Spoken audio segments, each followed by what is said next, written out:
Hello everyone, my name is Arjit Mishra and I am going to explain gravitational lensing.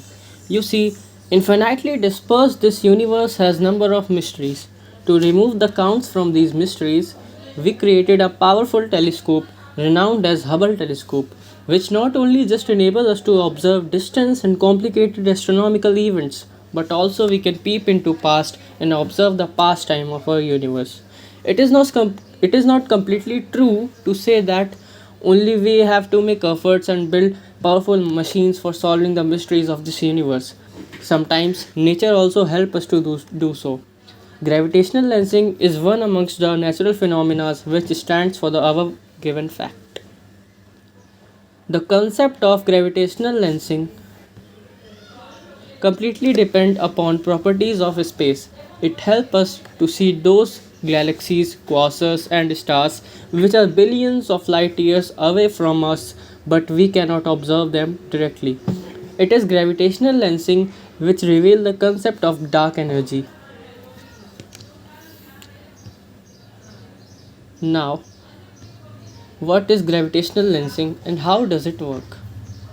Actually, lenses have the tendency to bend the path of light. In case we have a convex lens on which a beam of light is focused, it will converge the beam of light at a particular point. But if we have a concave lens, it will diverge the beam of light. However, gravitational lensing works similar to a magnifying glass. We could see anything around us only if its light is reaching our eye.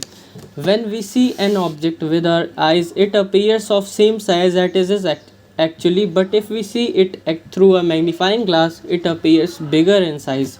It is because beam of light coming from the object got converged by the convex lens present in the magnifying glass. And if we extend this converged path of light in its backward direction, we would be able to see that object apparently bigger than its original size. This is because our human brain can only perceive light as a straight line. In 1915, Albert Einstein proposed his general theory of relativity, which truly defined gravitational force. He proposed that every mass warps the space-time continuum, and this warping phenomena shows direct proportionality to the mass of an object, which means higher mass object would distort space-time more as compared to smaller one, and because of this, smaller mass object feel attraction toward the curve found by the higher mass object because of the shape of space-time at that position, and this attraction is so called gravitational force. We know that light always travel in a straight line in vacuum, but if Einstein's general theory of relativity was true, then it is obvious that higher mass objects like stars, galaxies, clusters, etc. would also warp the space-time according to their masses, which means when light passes near to these objects, it also changes its original path because of shape of space-time at that position, indicating to a fact that gravity will act as a lens similar to a magnifying glass. If this theory is true, then we should get a natural magnifying glass which would magnify the far present galaxies, clusters, etc. Along with we would be able to observe those stars, crosses, etc. which are hidden behind another big galaxies, but these are only theoretical considerations. Therefore, there was a need of experimental verification. So it was the year of 1919 when Eddington decided to prove this theory. He observed sun in total solar eclipse through telescope.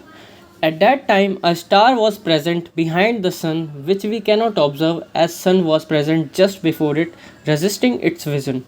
But if Einstein was right and sun warps space-time due to its mass, then due to gravitational lensing phenomenon, we can observe that star. But you won't believe that predictions of Einstein's theory were true and Eddington observed that star. Originally, light from that star shouldn't get to Earth by any means.